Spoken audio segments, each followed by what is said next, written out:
புதுச்சேரி அரசு வேளாண் துறை சார்பில் 31வது மலர் காய்கனி கண்காட்சி தாவரவியல் பூங்காவில் நடைபெற்று வருகிறது.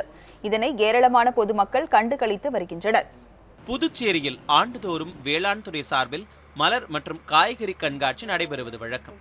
அதன்படி இந்த ஆண்டுக்கான கண்காட்சி தாவரவியல் பூங்காவில் நேற்று முன்தினம் தொடங்கியது. இதனை முதலமைச்சர் நாராயணசாமி குத்துவிளக்கேற்றி தொடங்கி வைத்தார். இன்றுடன் நிறைவு பெறவுள்ள இந்த கண்காட்சியில் கால்நடைத்துறை, மீன்வளத்துறை, தேசிய தோட்டக்கலை இயக்கம், விதை சான்று மையம் உள்ளிட்ட பல்வேறு துறைகளின் சார்பில் 50க்கும் மேற்பட்ட அரங்கங்கள் அமைக்கப்பட்டுள்ளன. இதனை பொதுமக்கள் ஆர்வத்துடன் பார்த்து ரசித்து செல்கிறார்கள். இந்த வருஷம் கவர்மெண்ட் நல்லா சிறப்பாக பண்ணிடுறாங்க.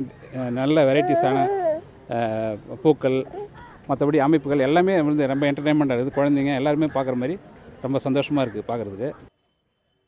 இந்த அரங்கங்களில் பல்வேறு வகையான 50,000த்திற்கும் மேற்பட்ட கண்கவர் மலர் செடிகள், காய்கனிகள் மற்றும் வேளாண் உற்பத்தி பொருட்கள் காட்சிக்கும் விற்பனைக்கும் வைக்கப்பட்டுள்ளன.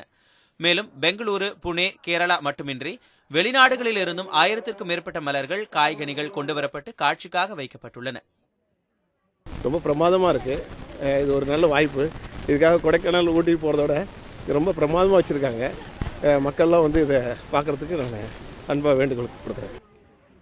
மலர் கண்காட்சியில் மலர்களால் வடிவமைக்கப்பட்ட ஒட்டகச்சிவிங்கி, டால்பின், பாண்டா கரடி உருவங்கள் இடம்பெற்றுள்ளன.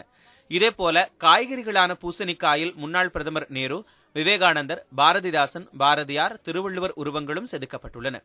600 கிலோ கத்தரிக்காய், செர்ரி பழம் போன்றவற்றால் உருவாக்கப்பட்டுள்ள ஸ்பைடர்மேனும், 200 கிலோ கேரட்டில் வடிவமைக்கப்பட்டுள்ள பெண்குயினும் பார்வையாளர்களை பெரிதும் கவர்ந்து வருகின்றன.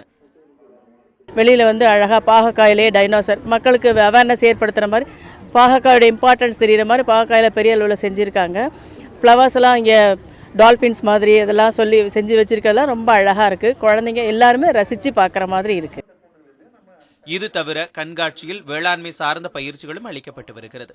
மேலும் மலர் அலங்காரம், பழங்களின் அலங்காரம், வீட்டு காய்கறிகளின் தோட்டம் உள்ளிட்ட 9 பிரிவுகளில் போட்டிகளும் நடத்தப்பட்டு வருகின்றன.